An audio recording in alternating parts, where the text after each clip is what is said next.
Welcome to Wine Country at Work. I'm Ralph DeAmicis. In this episode, we're visiting the brother and sister that started Hunter Glen Estate Winery.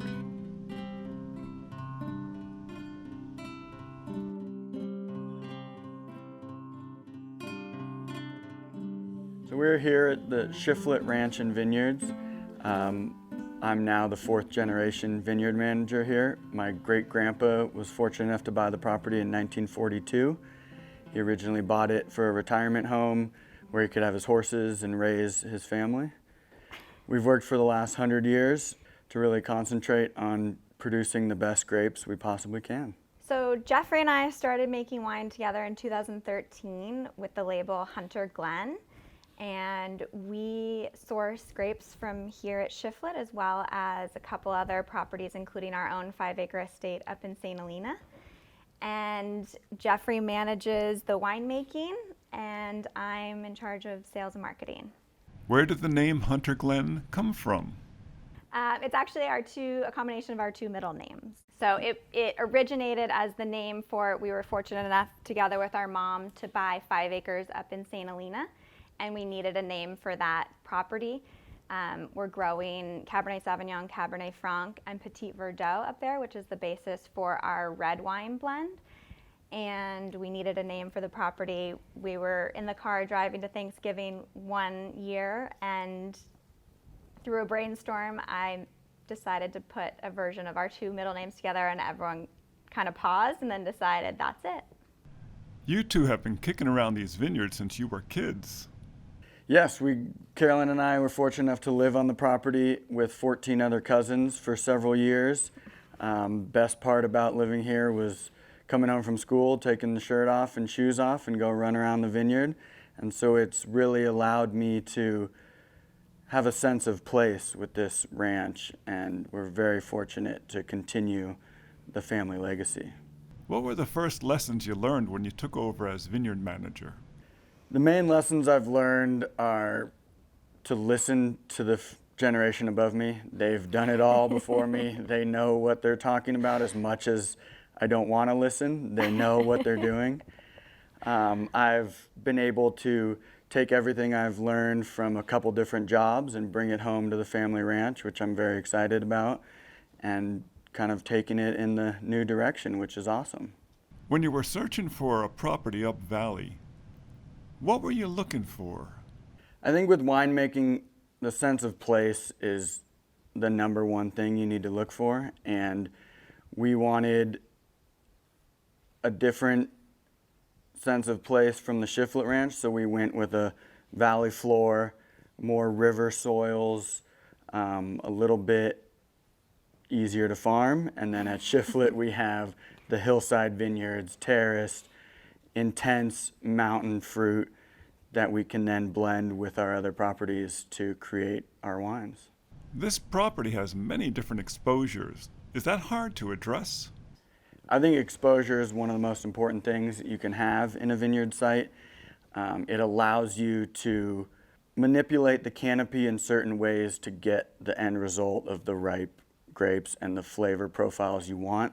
And when you have rolling hills, steep hills, rocky soil, loamy soil, you get a spice cabinet that you can then blend together and make your final product. Did you encourage him to become the winemaker? I wasn't going to do it.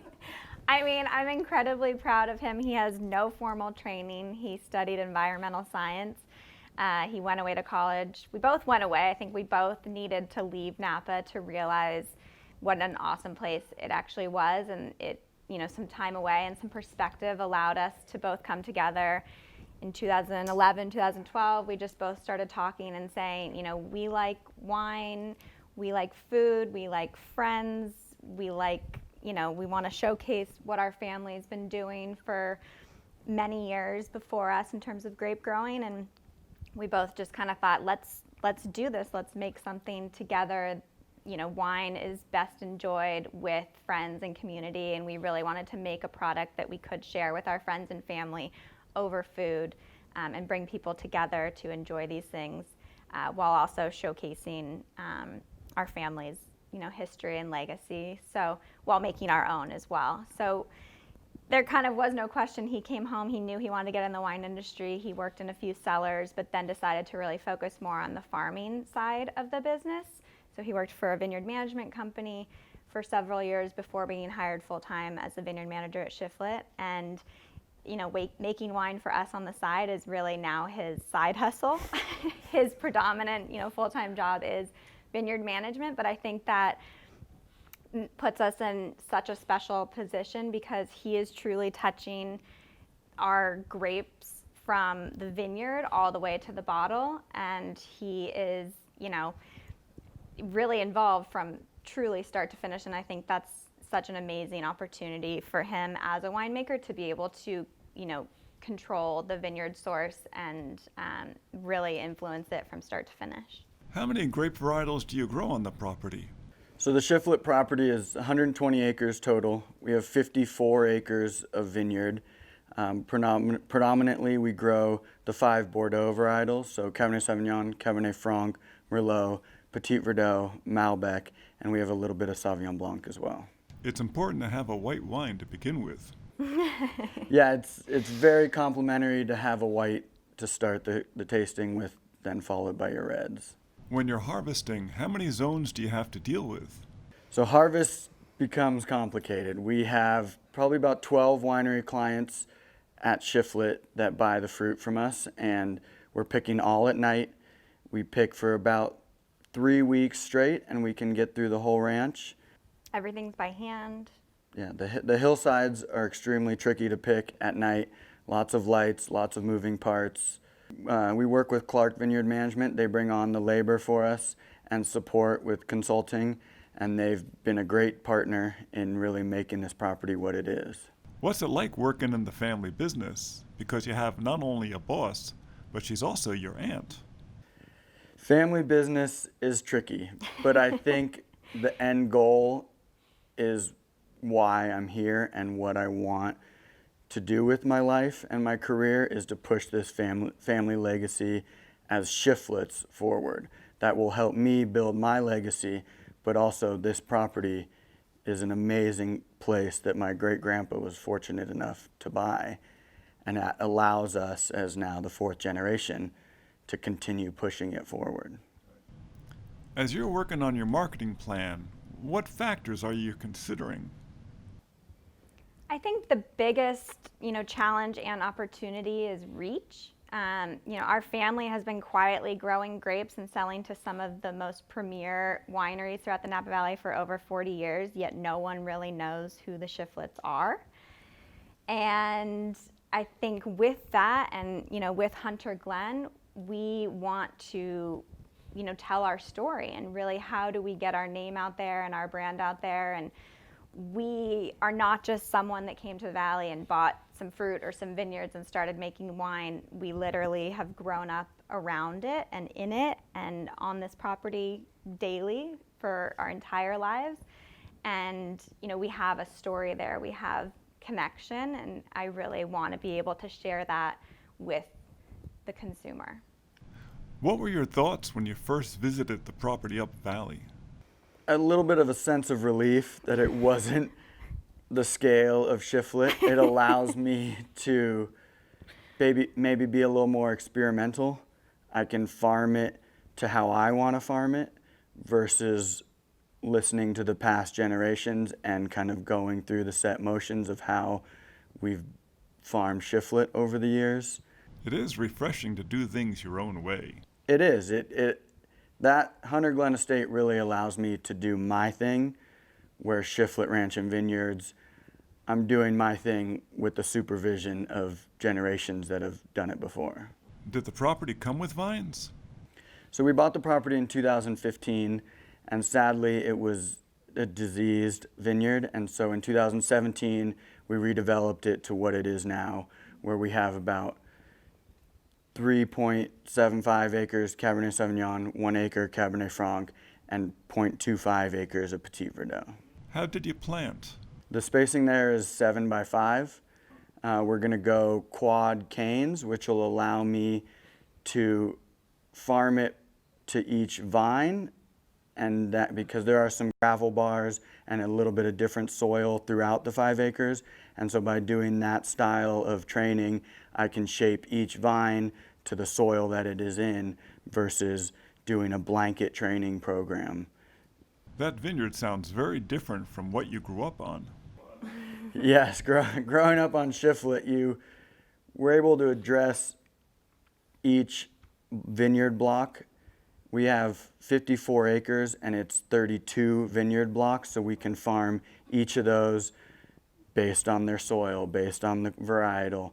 And that really, breaking it up into that many portions really allows us to spend more attention to detail on those vines. Here at Shiflet, how many years do you expect to get from a vine? So we've actually started a redevelopment plan here at Shiflet. The second planting was all done in 93 and 94, so most of the ranch is hitting that age where we really see the tons per acre start to go down. And so in 2017, we redeveloped 10 acres of our worst producing blocks. In 2018, we redeveloped another 4 acres. And now we're going to take a break for 5 to 7 years to let those blocks become into full production, and then we'll start working our way all the way around the ranch from there. Every property favors certain varietals. What do your 2 properties favor? That's a hard question. I think Shiflet, because we're split in about 25 acres, hillside, terraced, great sun exposure, and then we have about 30 acres of, it's like flatland, but it's still a 7% slope, gravelly loam soils. And so those, I think, lead to 2 different varietals. I think our hillsides showcase Cabernet Sauvignon really well. It's more of an elegant Cabernet. It's not a big, harsh tannic cab that needs lots of oak. I think the Cabernet we grow here is softer, a little bit more feminine, which needs to be balanced with good oak. And then on the flats, I think for Hunter Glen, our Merlot is the best wine we make that comes from the Shiflet property. It's got that juicy, true Merlot characteristic with an amazing color. You 2 are part of a generation that likes Pinots and Chardonnays. How do you market these big cabs?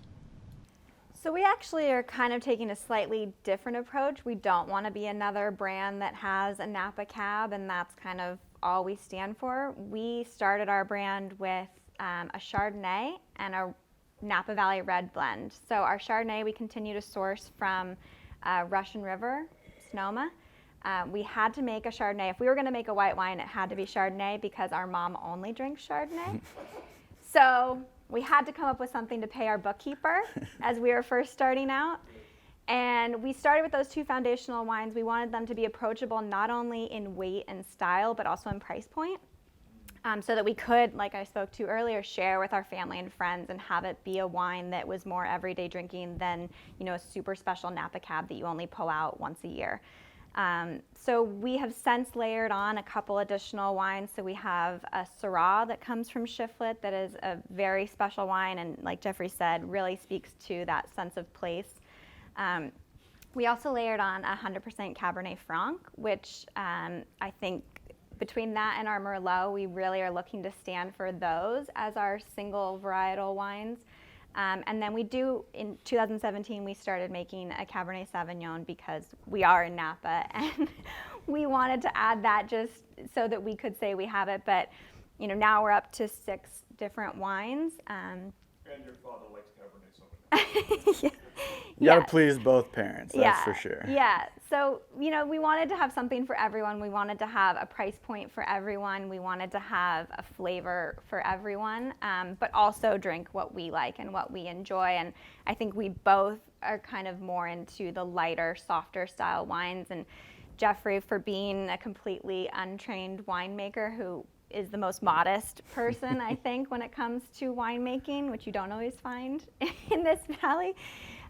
He has no formal training, and yet he has made these beautiful wines that are just stunning. And I think so much of that speaks to his light-handed touch, both in the vineyard and the cellar, like very minimal intervention, very restrained use of oak, and really just letting the fruit shine through in the wine without much manipulation, and really standing behind, single varieties and single varietal wines that showcase what that flavor profile should be. I think all our wines are very true to those typical, flavor profiles of each variety, and he just really kind of ushers that along from grape to bottle. It's not surprising that you grow good Merlot here, because your neighbor Trefethen grows a wonderful one with that heavy clay soil. Also, they grow a great Riesling because it's the father's favorite wine. You got to keep it in the family. You're in the industry because we're doing what we love and we're making the wines we want to drink. Where do you get your Chardonnay grapes? So we source our Chardonnay from Sonoma County in the Russian River Valley. And we picked that area because we wanted to make a light or a really crisp and acidic Chardonnay, not the round and buttery. And so we're using the old Wente clone, which has chicks and hens, which are the unripe berries next to the ripe berries on the same cluster, which kind of gives us our acid base layer. And then we're allowed to let it ripen longer because of the cool climate in the Russian River Valley. And we can then start with a good acid base layer. We do about 50% malolactic fermentation, 20% new French oak aged for 9 months to kind of round it out and soften that crispness, so you get kind of best of both worlds. Who have been your main mentors? So I think I originally started working with Mike Trotta from Elise Winery and did my first internship there. Learned a lot about the simplicity that can make great wines. And then I did a couple other harvests, one at Cake Bread, went to Australia for 4 months, learned a lot there. And then when I came home and started doing it for myself, my buddy Landon Donnelly really started teaching me the importance of staying true to the varietal characteristic while making it the best wine you can.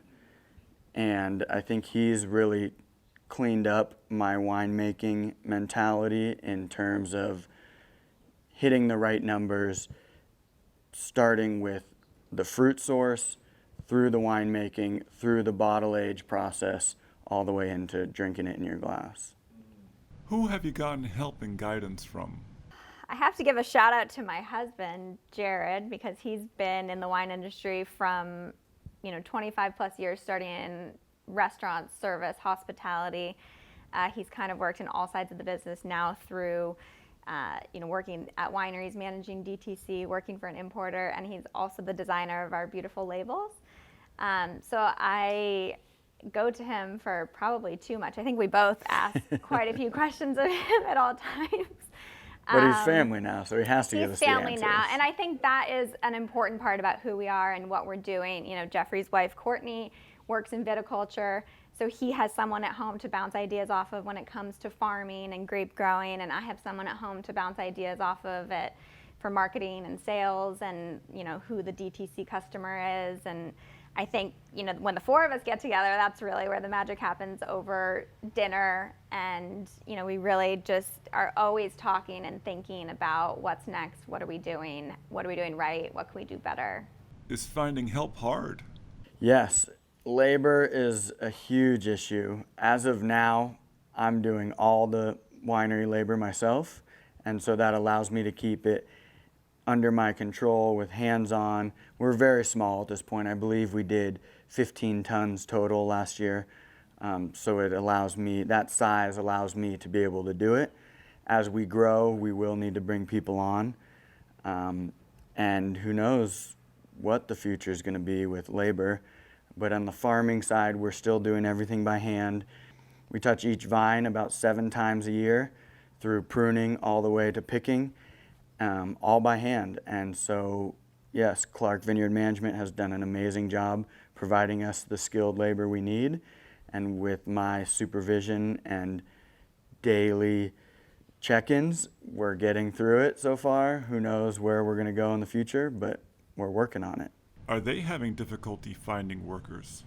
It's always a struggle to find people. They have a good core group of guys that come back every year because Clark treats them well. and we treat them well here at Shiflet. And so I think allowing the guys to work on one large ranch like Shiflet gives them a sense of place as well as the family, and so they take pride in being the workers here and helping us produce the best grapes we possibly can, because there's no way in hell we could do it without them. How much wine are you producing now? We are about to bottle about 750 cases next week, which is our largest production volume. So that will be our 2018 Reds and our 2019 Chardonnay. That's a good amount of wine. Yeah, We have lots to sell. we're getting there. More than your family can drink. That's right. You might as well sell some. Yep. How can people find you? You can find us at hunterglen.com, and we also are on Instagram at HG Estate. Thank Awesome. you. Thank you. Cheers. Do we need a cheers, like, you know? Cheers.